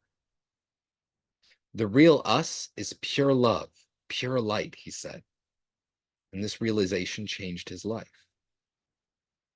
Once he knew what he really was, he looked around at other humans and the rest of nature, and he was amazed at what he saw. He saw himself in everything, in every human, in every animal, every tree, in the water, in the rain, in the clouds, in the earth. And he saw that life mixed the tonal and the nagual in different ways to create billions of manifestations of life. So in those few moments, he comprehended everything. He was very excited, and his heart was filled with peace. He could hardly wait to tell his people what he had discovered. but there were no words to explain it. He tried to tell the others, but they couldn't understand. They could see that he had changed, that something beautiful was radiating from his eyes and his voice. They noticed that he no longer had judgment about anything or anyone. He was no longer like anyone else. He could understand everyone very well, but no one could understand him. They believed that he was an incarnation of God, and he smiled when he heard this, and he said, "It is true. I am God, but you are also God. We are the same, you and I. We are images of light. We are God." But still, the people didn't understand him. He had discovered that he was a mirror for the rest of the people, a mirror in which he could see himself. Everyone is a mirror, he said. He saw himself in everyone, but nobody saw him as themselves. And he realized that everyone was dreaming, but without awareness, without knowing what they really are. They couldn't see him as themselves because there was a wall of fog or smoke between the mirrors. And that wall of fog was made by the interpretation of images of light, the dream of humans. And he knew that he would soon forget all that he had learned. And he wanted to remember the visions that he'd had. So he decided to call himself the smoky mirror, so that he would always know that matter is a mirror, and the smoke in between is what keeps us from knowing what we are. He said, "I am the smoky mirror because I am looking at myself in all of you, but we don't recognize each other because of the smoke in between us. That smoke is the dream, and the mirror is you, the dreamer."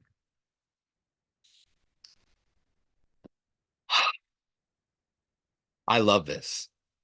I absolutely love it because it's one of the more human and grounded descriptions of this thing that doesn't fit into words, that's so big that it shares a vision and a truth that we could unpack for the rest of our lives and build different stories around. Now, in the works of Theon Mares, there is a description of the old seers, and it's very much like what was going on uh, in the Mesopotamian times before the advent of Zoroaster. You have the old seers, and they were very powerful. They used ritual in combination with medicinal plants to uh, to do magic, to exert intention and impact upon the world. And it was incredibly powerful, but they had been learning so many different traditions and learning so many different techniques and styles that, again, their process had become top heavy.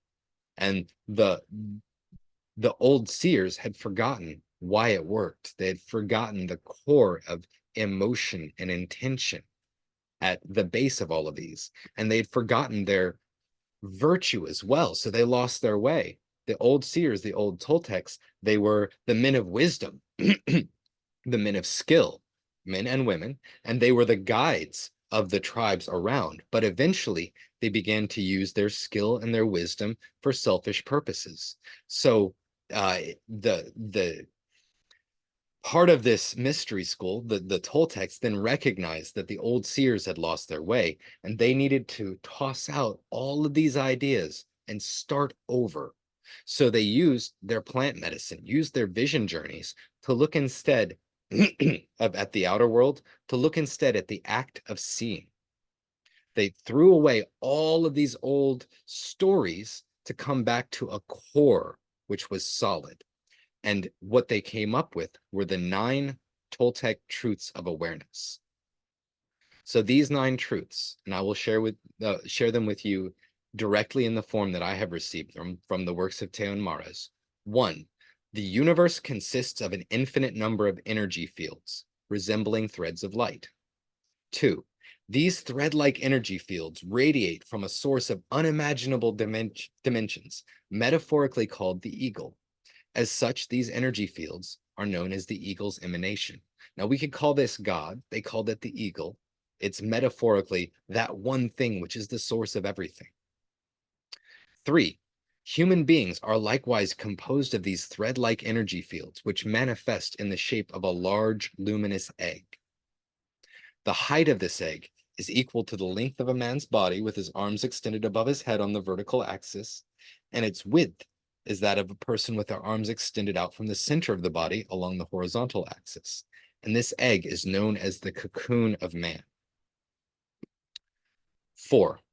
Only a small group of energy fields inside the cocoon are lit up at any one time by a brilliant point of light on the surface of the cocoon. 5. Perception takes place when the energy fields which are illuminated by this point of light extend their light to illuminate corresponding energy fields outside the cocoon. This point of light is termed the point where perception is assembled, usually abbreviated to the assemblage point. 6. It is possible to shift this assemblage point to any other position on the surface or the interior of the cocoon. Because the assemblage point illuminates any energy fields which it comes in contact with, the new energy fields it illuminates as a result of such a shifting constitute a new perception. And it is this new level of perception which is termed seeing. 7. When the assemblage point shifts sufficiently far, a totally new world is perceived, which is as real as the one that man normally perceives. 8. There is a mysterious force known as intent, which exists throughout the entire universe. It is this force which brings about perception, for it is intent which, firstly, aligns with the energy fields, and secondly, causes awareness of that alignment. And 9, the last, the goal of warriors. And so the Toltec path, the goal was to be a warrior. The goal of warriors is to experience all possible perceptions available to man. This constitutes what is known as total awareness, inherent within which there is an alternate way of dying. So what this really shares is that each person has a personal dream, and how they relate with the world. Their assemblage point is a frame or a collection of perspectives, a way of making sense of the world. And that assemblage point is real. It is the world for us. And at the same time, we have the capacity to shift it, to draw upon a different perspective, to look at the world from a different vantage point and through the frame of different stories. And the world that this illuminates when we shift the assemblage point is just as real to us as the other. So when human beings come together, they gather their little dream bubbles and they make a collective dream, which the Toltecs call mitote.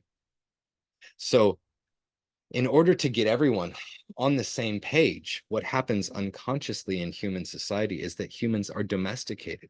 They're conditioned to position their assemblage point in the same way that the rest of their culture puts their assemblage point, to align with the mitote, the dream of their culture, the dream of the world.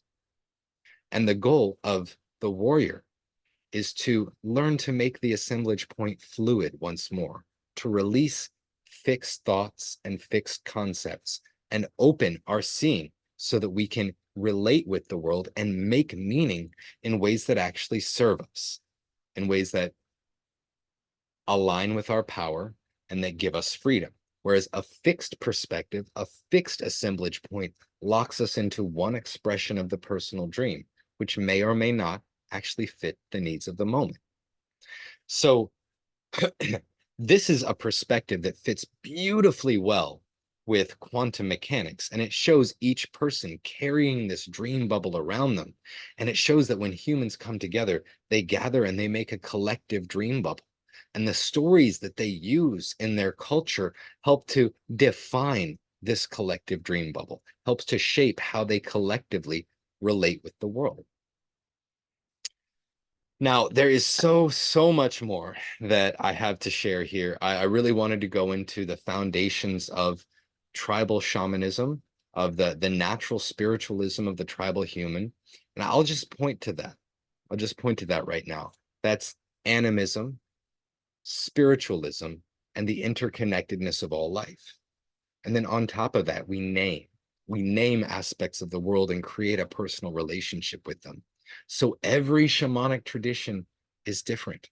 Every different tribe has their own naming of the invisible world and their own collection of traditions that they use to help them relate with the invisible world.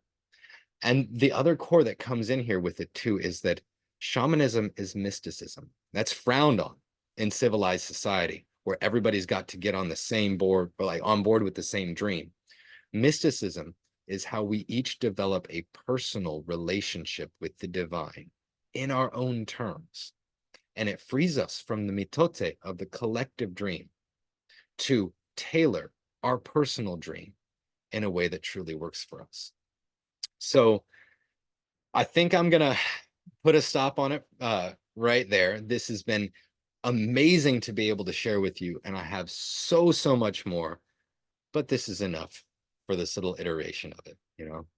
It's so wonderful though, and I'm leaving feeling so powerful like once again. And then also it really makes me realize that like knowing the history of all of these different like well spiritual paradigms and everything, but in our modern world I am like taking bits and pieces of each one.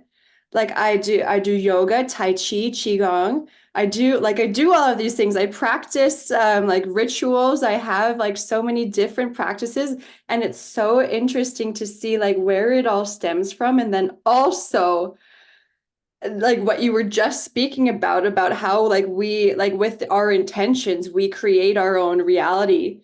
And that's like very much where I'm at, and I'm using all of these tools so that I can like alter my own reality. So this is just like, oh my gosh, it's fascinating to learn about the history. And I think like the society works in like cycles. So that was a big thing that was coming to me earlier about all of these like okay how these different like theories came together, and then like what has that led to now in our modern era. And then also it makes me like wonder about where are we going to end up with all this too, because now like oh my gosh, with just like the information that's available and accessible to all of us right now, it's wild to think about how humanity is going to evolve from here. But I am personally am very excited about it as long as there's enough like yeah, good people that become more aware of it. But anyways, you're amazing. I'm like lit up once again. I'm lit up from this, and this is like the best way to start my day. So That thank is you. awesome. And I'd like to Yeah. thank you so much for joining me. Yeah. Made it a whole lot different than me just sitting here trying to talk to myself. You know, you really made the day for me. And yeah, you're 100% right when it comes to looking at the cycles of history and human experience and then recognizing what this shows us for our own current Mm-hmm. setup. Because we are at Mm-hmm. yet another one of those points where we have so many different voices that are seeking that new vision that can bring them all together on the same page. Exactly. It's like the unification point as well. And then something is going to evolve from this. Like it's just an evolved version of what happened in Egypt and the early civilizations. It's so like it's so interesting. Oh my gosh, it's a fascinating time to be alive and be living through this version of it anyways. All Yeah, right. wild stuff. And Yeah. that's really the core of what I would like to offer. That's the core Yeah, of the seeds that I'm trying to plant now. And it's totally. both something that can help to move past the ideas that have blocked us from embracing and embodying our own divinity, and also to offer a language that can help us to come back together, because the Yeah. languages like this like the Tower of Babel, you know, the different languages that we are using cause conflict and keep us from being able to see that we're saying exactly the same thing and we have the same needs and desires. We are Oh one. my God. Yeah. Oh my gosh, you're so right. And really at its core, it is like human nature. It's so fascinating to see that all of the different cultures and places where this has taken place, it like really boils down to the same like questions and yes, like so many similarities between all of it. Yeah, it's incredible. Yeah, thank you. Awesome. Awesome. Paula, thank you so much. And for everybody who's joining in on the replay, thank you for sticking with it to the end. I feel honored and privileged to be able to share with you. Yeah. And I hope I'll you tune in next time. I'm yeah, I'll see you at the next one for sure.